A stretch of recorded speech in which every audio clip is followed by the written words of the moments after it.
So discuss. Women have never had it so easy. Well, we haven't. I mean, when I was graduating in the 1970s, it was perfectly lawful for an employer to advertise a job, and underneath it would be two rates of pay, one for men and one for women.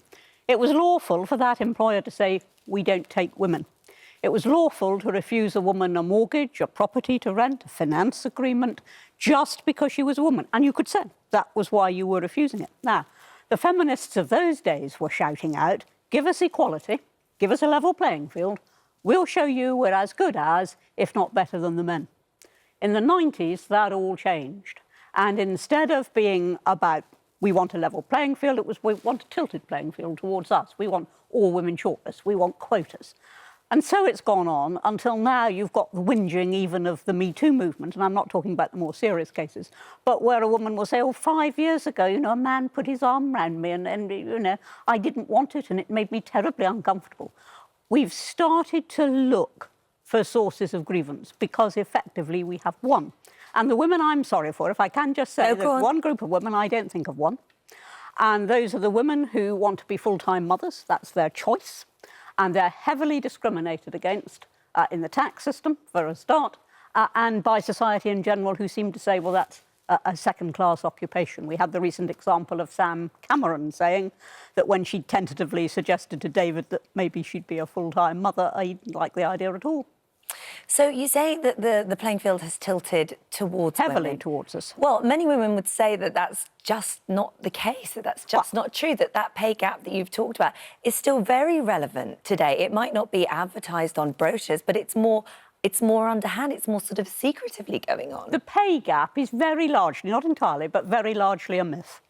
Because if you look at the overall statistics, one of the reasons why women come out less well is that they tend to do more part-time work. Part-timers tend to be women.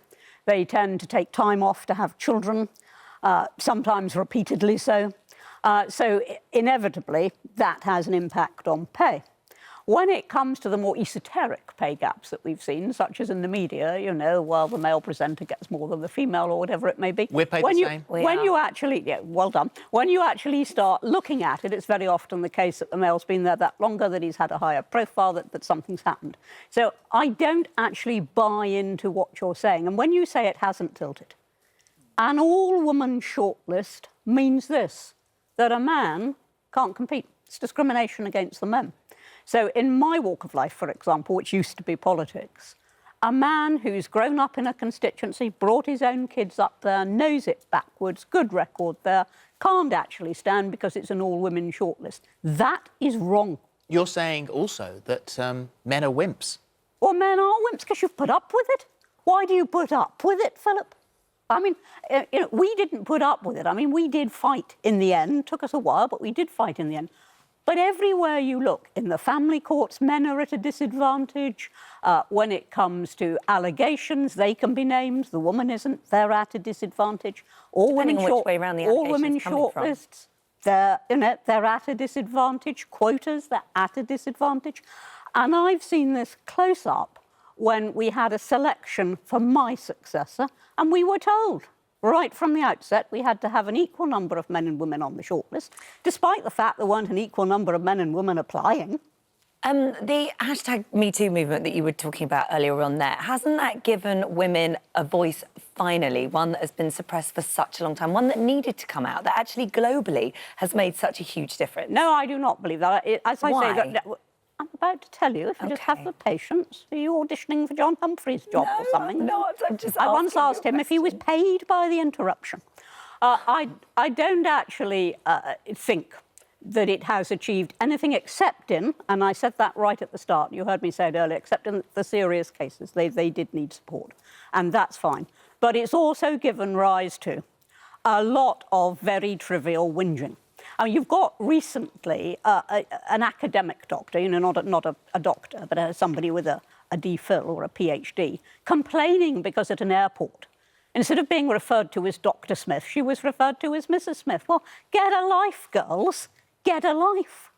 But I would say that the hashtag Me Too movement is a bit stronger than that, isn't it? It's not, I think... I've already conceded the serious cases. You heard me say that. But they've also been a lot people of who trivia. say But what it's hashtag done Me though Too, is they there's were a lot all of serious trivia. cases. It has, yes, No, they're not all but serious. amongst that Man puts his trivia... arm round you, that's not a serious case. Amongst that trivia, there have been, and you, which you call trivia, which do put that. Hang those on. women would say. Let's decide. No, my turn. No, those women would say that. Hang on a second, it wasn't trivial to me, and human beings react in different ways, and what is trivial to you is actually something that did deeply affect someone. If there hadn't been Me Too, if women hadn't come forward, Bill Cosby last night wouldn't have been put behind bars. That was serious. But that was serious. And I mean, I'm not defending people who've done serious things.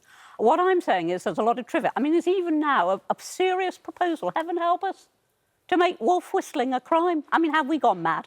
Have we gone absolutely mad?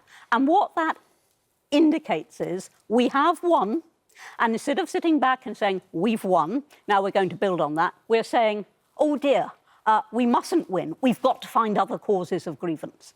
And it really makes me very, very weary. And I think it's making it a tough world for the likes of you. If you put your arm around me, I can say, oh dear, I'm traumatised.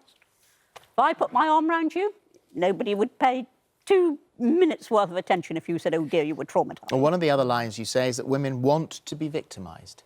Well, certainly that is the impression that women are giving now. I mean, I don't know that I've ever said women in general want to be victimised, because I don't think we do.